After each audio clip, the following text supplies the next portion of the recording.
जैसे मिला प्रति व्यक्ति से लूटा और आधार कार्ड बना दिया। उनके काफिला पर हमला हो चुका है, पत्थरबाजी हो चुका है। जो इस वक्त पंचायत के मुखिया जीते हैं, कभी वो गिरफ्तार हुए थे बूथ कैप्चरिंग को लेकर के, हमला को लेकर के। पूरे बिहार में 2 पंचायत चुनाव से ये भलुआहा पंचायत सबसे ज्यादा चर्चित है। पैसा तो लूटने वालों ने लूट लिया, क्योंकि जहां मूर्ख होते हैं वहां होशियार लोग कमाते हैं। उनके ऊपर कानून कार्रवाई हो सकती है। हम राज्य निर्वाचन आयोग भी गए थे। इस वक्त हम बिहार के सबसे चर्चित पंचायत में आए हैं। विगत 2 पंचायत चुनाव से यहाँ कोहराम मचा हुआ है। संघर्ष, आपसी वर्चस्व को लेकर के यह पंचायत चर्चित रहा है। लेकिन इस वक्त जो मामला है वो मुखिया पद को लेकर के है, वह भी नेपाली नागरिकता पर चुनाव जीतने को लेकर के। मामला न्यायालय में जाता है, न्यायालय पर रोक लगाती है और फिर न्यायालय उसी आवेदन को खारिज कर देती है। मतलब उनका जो पक्ष है उन्हें खारिज किया जाता है। सीधा सा मतलब है कि बिहार निर्वाचन आयोग ने जो फैसला दिया था वही मान्य होगा। मुखिया के पद का जो ये कुर्सी जो बरकरार था अब तक, उस पर खतरा मंडराने लगा है। इस वक्त हम आए हैं वहां जिस व्यक्ति ने बिहार निर्वाचन आयोग में आवेदन दिया था, पूर्व मुखिया है। हम उनसे बात करेंगे कि आखिर हुआ क्या है और क्यों इतना बवाल मचा है, क्यों इतना सनसनी है। इस वक्त यहाँ वरिष्ठ पत्रकार अमरनाथ महतो जी भी हैं और हम जानना चाहेंगे मुकेश शाह जी से कि आखिर क्या हुआ, कितना बवंडर खड़ा हुआ है। हम बात सीधे मुद्दे की करें। आप मुकेश शाह जी पूर्व मुखिया है, परिचय का मोहताज नहीं है। लेकिन इस वक्त जो पंचायत में चल रहा भलुआहा पंचायत को लेकर के आपने बिहार निर्वाचन आयोग में आवेदन किया था। हम चाहेंगे आप विस्तार से बताएं कि बिहार निर्वाचन आयोग में आपने आवेदन किया था, उसके बाद फैसला आपके पक्ष में आता है और कुर्सी को, ये मुखिया पद का जो कुर्सी है बिलट राय जी को, उनको बर्खास्त कर दिया जाता है। लेटर भी निकलता है, दूसरे को प्रभार दिया जाता है, फिर रोक लगती है कोर्ट में, हाई कोर्ट में। फिर हाई कोर्ट में अब क्या मामला हुआ है, कितना बवंडर मचा हुआ है। जैसा कि चर्चा है कि हाई कोर्ट ने वहां जो मुकदमा था उसको खारिज कर दिया है। इसका क्या मतलब है, पूरा विस्तार से बताइए। जैसा कि आपके चैनल के माध्यम से पिछले बार भी सब लोग को पता है कि ग्राम पंचायत राज भलुआहा के मुखिया का नागरिकता नेपाल में रहा है, पिपरिया कबलासी नगर पालिका सर्लाही जिला के अंतर्गत। इसके खिलाफ हमने बिहार राज्य निर्वाचन आयोग में गया था, जिसके बाद 1/4/24 को फैसला आया, उनको पद से निष्कासित कर दिया गया, उन पर मुकदमा चलाने का आदेश जारी हो गया। करौली थाना में उनसे मुकदमा भी हुआ। उसके बाद उसने इस फैसला के खिलाफ हाई कोर्ट गया था। हाई कोर्ट में स्टे लगा दिया गया था। हमको 25 तारीख को हाजिर होने के लिए कहा, 25/6 को। उसके बाद हमने 25/6 को हाजिर हुआ, अपना हलफनामा जमा किया, अपना पेपर जमा किए। उसके बाद 16/7 को डेट पड़ता है और 16/7/24 को उनका वकील, मेरा वकील, दोनों वकील वहाँ अपना अपना बात बयान को रखते हैं और जज साहब के अंतर हाई कोर्ट उच्च न्यायालय पटना में 16/7 को ही उनका केस खारिज कर दिया जाता है, केस निरस्त कर दिया जाता है। उनको फिर से पुनः मुखिया पद बर्खास्त करते हुए मुकदमा चलाने का आदेश जारी हो जाता है। यानी 1/4/24 का जो निर्वाचन आयोग का फैसला है वही रह जाता है। आप प्रशासन का पत्र जारी हुआ है क्या? प्रशासन डीएम साहब का पत्र परसों जारी हो गया। हम उम्मीद करते हैं वीडियो साहब को आजकल मिल गया। कितने तारीख को कोर्ट का फैसला है? 16/7/24 को फैसला है। उसमें कितने दिनों तक अब तो प्रशासन का पत्र नहीं आ पाया? हम डीएम साहब से बात किए थे फोन से। डीएम साहब बोले कि हमको पता नहीं था, जब आपको 16/7/24 को मालूम हुआ तो आपने हमको जानकारी आपको देना चाहिए था लिखित। हमको नहीं पता था कि आप उच्च न्यायालय से आपको ऑर्डर नहीं आया होगा। इसके लिए हम गए डीएम साहब से बात आपका फैसला आता है और आज 27 तारीख होने जा रहा और आज भी भलुआहा पंचायत के मुखिया अपने कुर्सी पर बरकरार कहीं नहीं, खुद वक़्तनामा पर साइन करके देते हैं। उनका वकील था, वो भी कोर्ट में मौजूद रहे। उनका वकील मौजूद मतलब पार्टी मौजूद हुआ, हमारा भी वकील साहब रहे तो हम भी मौजूद रहे। क्या आपने पता किया है कि प्रशासन को, जिला प्रशासन को, जब कोर्ट का यह फैसला आया है, उनके मुकदमे को खारिज कर दिया गया है, बिहार निर्वाचन आयोग का जो फैसला था वही बरकरार है, तो कितने तारीख को प्रशासन को उसका फैक्स या मेल आया होगा? क्योंकि अब मेल से ज्यादा सूचना आती। हम बिहार निर्वाचन आयोग में पता किए, बिहार निर्वाचन आयोग को बोले कि आप खुद जाकर के वहाँ आवेदन दे दीजिए जिला में डीएम साहब को। और हम भी बोल दिए फोन से कि वहाँ 16/7/24 का उच्च न्यायालय का फैसला आ गया हुआ है। नेपाली नागरिकता के कारण भलुआ पंचायत का मुखिया बर्खास्त हो चुका देखिए, हुआ आप है। लंबा मुकदमा लड़े हैं, बहुत सारा चीज कोर्ट का आपको अनुभव भी है। सवाल यहाँ पर हमने आपसे ये किया, क्या आपने पूछा है प्रशासन से कि जब कोर्ट का यह फैसला आया तो आपके पास मेल या फैक्स आया या नहीं समय पर? अगर आया तो इतना विलंब क्यों? हमारी बात डीएम साहब से हुई और डीपीआरओ साहब के चार्ज में भी डीएम साहब हैं, उनसे हमारी बात हुई।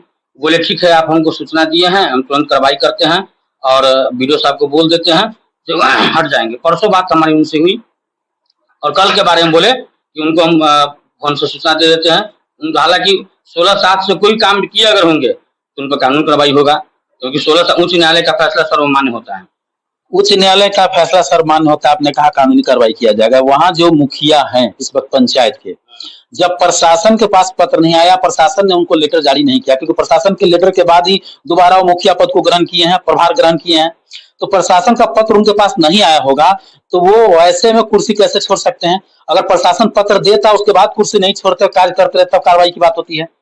नहीं, आपके चैनल से ये बता दूं, आपको पहले भी कहे हैं, खुद दोनों पार्टी, हम भी कोर्ट में अपने वकील को नामा परेशान करके दिया हाजिर होने के लिए। मेरे बगल से मेरा वकील मल्लिका मजूमदार एवं अमित श्रीवास्तव जी थे। अपोजिट पार्टी की तरफ से भी उनके पार्टी जो कोई पिटीशन हो रही है, पिटीशन वही पिटीशन हाईकोर्ट में किया, तो पिटीशन किए हुआ है, पिटीशन भी साइन करके दिया कि मेरा वकील फला धनंजय कुमार जी, कुंदन कुमार ओझा और नवनीत प्रभाकर था उनका वकील, उनका भी तीनों वकील मौजूद रहा, मेरा भी तीनों वकील मौजूद रहा। और जब वकील मौजूद हुए, मौजूदगी का मतलब दोनों पार्टी मौजूद हो गया। हम लोग कोई भी आदमी मुकदमा लड़ते हैं तो नामा परेशान करके देते हैं, मैं अपना पावर आपको वकील साहब को हम लोग देते हैं, तो दोनों पार्टी मौजूद था, उसको जानकारी में सारा बात है।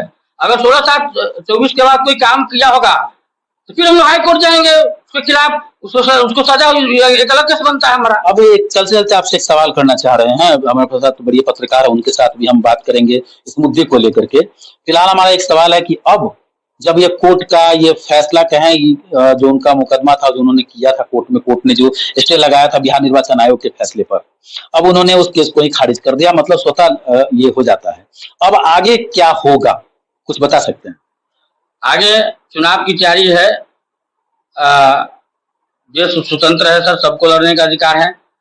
इस वक्त क्या होगा जब अगर ये प्रशासन का पत्र आता है, कोर्ट का जो फैसला, इस वक्त क्या होगा इस पंचायत को लेकर? मुखिया को कुर्सी का जो पद है उसको लेकर के क्या होगा, कुछ बता सकते? वर्तमान में उप मुखिया रहेंगे पावर में, उप मुखिया ही भलुआ पंचायत कार्यभार को देखेंगे फिलहाल, और जब तक चुनाव नहीं हो जाता उप मुखिया काम करेंगे और चुनाव का नोटिफिकेशन जारी हो जाएगा। उनके पास ऑप्शन है कि नहीं? जो यहाँ के मुखिया हैं, आपने मुकदमा किया, आपने मामला दर्ज कराया था, इसलिए आपसे ये पूछना वाजिब हो जाता है कि आप तो नेपाली नागरिकता के खिलाफ गए थे, अब जब कोर्ट का फैसला आया है, अब हाई कोर्ट का भी फैसला आ गया है, तो फिर इसके बाद उनके पास क्या कोई ऑप्शन आता है कि फिर उप मुखिया को प्रभार दे दिया जाए और फिर कोई कोर्ट रोक लगा दे? कुछ ऐसा ऑप्शन आ सकता है? नहीं, वो अपील में जा सकते हैं, अपील में द्वितीय बेंच में चले, संयुक्त बेंच में चले, सुप्रीम कोर्ट चले, अपील तो अखाड़ी बना हुआ है, अपील में केस जीतेंगे उसके बाद उसको पावर मिलेगा ना। और जिस व्यक्ति का एक बार नेपाली नागरिकता साबित हो चुका हुआ है, हमने बिहार निर्वाचन आयोग में साबित करवाया हुआ वहाँ, उसके बाद हाई कोर्ट में भी माना है कि नहीं इसका नेपाल का नागरिकता है। और हम उम्मीद करते हैं कि जो जहाँ जिस कोर्ट में चले, मेरे साथ सत्य है, साबुत है कि वह सरलाही जिला में नागरिकता प्राप्त किए थे, और जहां भी चलेंगे हमारी विजय होगी। इस मसले पर हमारे साथ बड़े पत्रकार मौजूद हैं, अमरनाथ महतो जी, अनुभवी हैं, ज्यादा जानकार भी हैं, हम उनसे भी इस बात पर चर्चा करेंगे कि आखिर ये जो पंचायत भलुआ पंचायत है, विगत 2 पंचायत चुनाव से काफी चर्चित है। यहाँ कई थानों में FIR हो चुके हैं, पंचायत चुनाव के दौरान झड़प हो चुकी है, डीएम के काफिला पर हमला हो चुका है, पत्थरबाजी हो चुका है। जो इस वक्त पंचायत के मुखिया जीते हैं, कभी वो गिरफ्तार हुए थे बूथ कैप्चरिंग को लेकर के, हमला को लेकर के। पूरे बिहार में 2 पंचायत चुनाव से ये भलुआ पंचायत सबसे ज्यादा चर्चित है।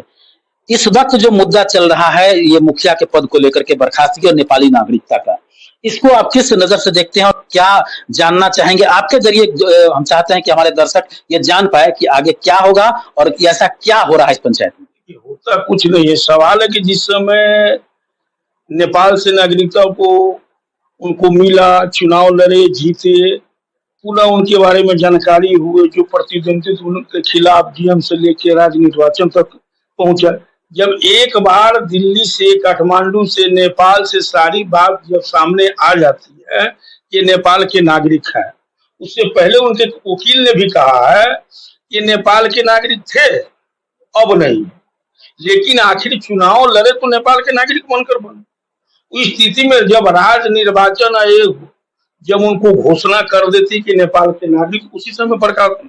लेकिन हमारे यहाँ देश के कानून अलग अलग। अब उनका मन है कि चलो भाई राज्य निर्वाचन आयोग अगर कह दिया तो हम चलते हाई कोर्ट, हाई कोर्ट में स्टे लगता फिर है। और मैं मानता हूं कि फिर से जो वर्तमान मुखिया है बुलेट राय जी, हो सकता है कि अपनी अपील सुप्रीम कोर्ट तक जाए, फिर सुप्रीम कोर्ट का ऑर्डर। ऐसे में कुल मिला जुला कर देखिएगा तो और कुछ नहीं, भलवाहा पंचायत के लोगों के साथ नाइंसाफी हो, जो भी करे, जो फैसला आ गया। लेकिन इन संविधान है, हर आदमी को अपनी बात रखने का, मैंने लोकतंत्र में अधिकार है, अपने अधिकार का प्रयोग कर रहा और कुछ है। लेकिन कुल मिला जुला के देखिए तो यहाँ विकास कार्य पूर्ण रूप से बाधित है, जनता को कुछ नहीं मिला। जिस उम्मीद से लोग, चाहे जो भी पंचायत प्रतिनिधि जीते हो, उम्मीद ये रहता है कि चलो भाई कम से कम विकास होगा, लेकिन ऐसा हुआ नहीं। दो पंचायतों, 2 बार से ऐसा हो रहा है, मूवमेंट खराब है। वाकई में बड़ा चर्चित पंचायत भी रहा है, डीएम से लेके सारे लोग जानते हैं, पुलिस अधीक्षक से लेके सारे। लेकिन कुल मिला जुला के हम लोग इतने जानते हैं कि जो भी हो रहा है वो जनता के हित में नहीं हो रहा।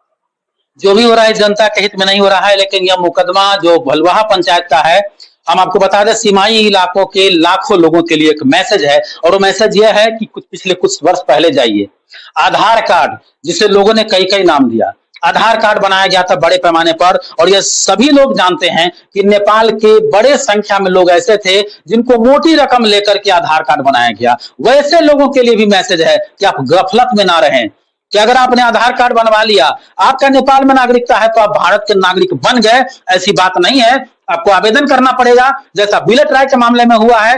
पैसा तो लूटने वालों ने लूट लिया, क्योंकि जहां मूर्ख होते हैं वहां होशियार लोग कमाते हैं। सीमाई इलाकों में जिन लोगों ने आधार कार्ड बनाया, 3000, 4000, 5000, 10,000, जिसको जैसे मिला प्रति व्यक्ति से लूटा और आधार कार्ड बना दिया। ये आधार कार्ड हो जाने का ये मतलब नहीं कि आप भारत का नागरिक हो गए। इस वक्त ये भलवाहा पंचायत के परसा खुर्द में है। पूर्व मुखिया मुकेश शाह हमारे साथ मौजूद हैं, वरीय पत्रकार रमनाथ महतो मौजूद हैं।